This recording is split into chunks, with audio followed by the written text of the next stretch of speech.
Olá, seja muito bem-vindo ao Garou.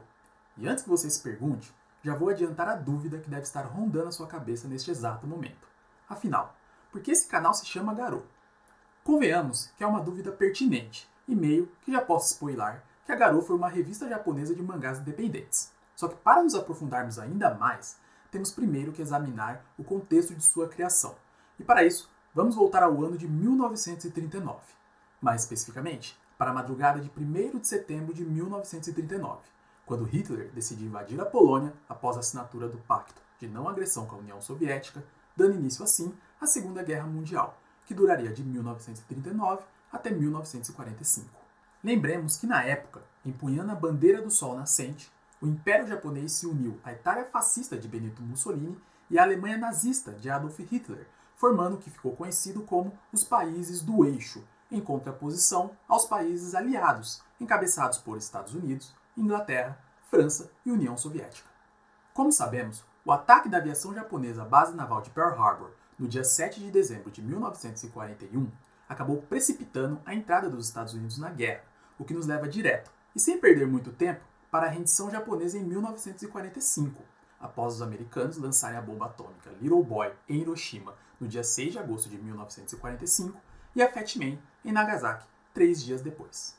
E aqui vai uma dica. Por mais que não seja um drama de guerra, pelo contrário, é um drama romântico, o filme Hiroshima, Meu Amor, do diretor francês Alain Resnais, mostra em suas cenas iniciais a devastação e os efeitos da bomba na população de Hiroshima, em uma das grandes sequências da história do cinema. Os anos que compreendem a Segunda Guerra Mundial estão inseridos no calendário japonês na chamada Era Showa, que vai de 1926 até 1989, e marca o reinado do imperador Hirohito, aquele que foi obrigado a ir ao rádio, em cadeia nacional, no dia 15 de agosto de 1945, anunciar o cessar-fogo japonês. Hirohito passou a ser conhecido após sua morte, em 1989, como Imperador Showa, daí o nome da era citada. E para conhecer um pouco mais da persona de Hirohito, vale a pena assistir ao filme The Sun, do cineasta russo Alexander Sokurov, que narra um pouco da vida palaciana do imperador nos momentos finais da guerra. Um filme que é bem interessante, por tratar da desconstrução da figura divina do imperador e por contar também com a dramatização do encontro entre Hirohito e o general Douglas MacArthur. Nessa cena, MacArthur entrega como presente para Hirohito uma caixa de chocolates Hershey's, uma forma até que engraçada que o diretor encontrou para exemplificar o avanço da dominação capitalista americana que se iniciaria no Japão dali em diante. E dada a capitulação em 1945, o Japão ficou sob ocupação americana, sendo administrado pelo já citado general Douglas MacArthur até 1951, retomando sua soberania apenas em 1952, por meio do Tratado de Paz de São Francisco. Se o Japão de antes da guerra foi marcado pelo militarismo, nacionalismo e ideais expansionistas, ao Japão do pós-guerra sobrou a tarefa de se reconstruir via capitais americanos e de se desmilitarizar, já que para os Estados Unidos, um Japão aliado e dócil tinha importância estratégica, dada a disputa por áreas de influência no vindouro jogo da Guerra Fria. Aliás, por que estudando todo esse contexto histórico? Tudo o que foi falado até agora é bem importante para o propósito aqui do vídeo, pois é a sociedade japonesa do pós-guerra que vai marcar profundamente uma geração de desenhistas que ansiavam por tratar de temas mais adultos em suas obras, que fugissem de narrativas simplistas e fantásticas, características presentes nas revistas juvenis da época. Tanto que é no ano de 1957 que o mangaka Yoshihiro Tatsumi cunha o termo Gekiga, que pode ser traduzido como figuras dramáticas e que foi usado para definir um movimento vanguardista de histórias feitas para o público adulto, tratando muitas vezes de narrativas mundanas, sobre os dramas e conflitos do cidadão japonês comum, o que não impedia que outros gêneros, como a fantasia e a ação, fossem utilizados para se contar histórias. E se você quiser entender um pouco mais sobre o cotidiano dos cidadãos japoneses nas décadas de 50 e 60, vale a pena desbravar a maravilhosa filmografia do lendário diretor dos dramas humanos Yasuhiro Ozu. E é seguindo esse movimento do Gekiga que a revista Garou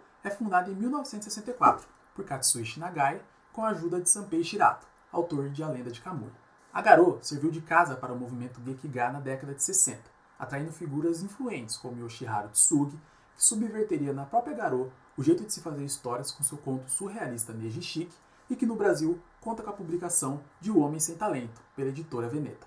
E como não falar do próprio Tatsumi, que escreveu alguns contos de sua famosa coletânea Tokyo Bazuteyama para a revista. Até onde eu saiba, Tatsumi já foi publicada aqui no Brasil com a coletânea Mulheres, pela Zarabatana Books, mas que chega agora em outubro no país, com uma de suas obras-primas, os 2 tomos de Vida à Deriva, pela editora Veneta.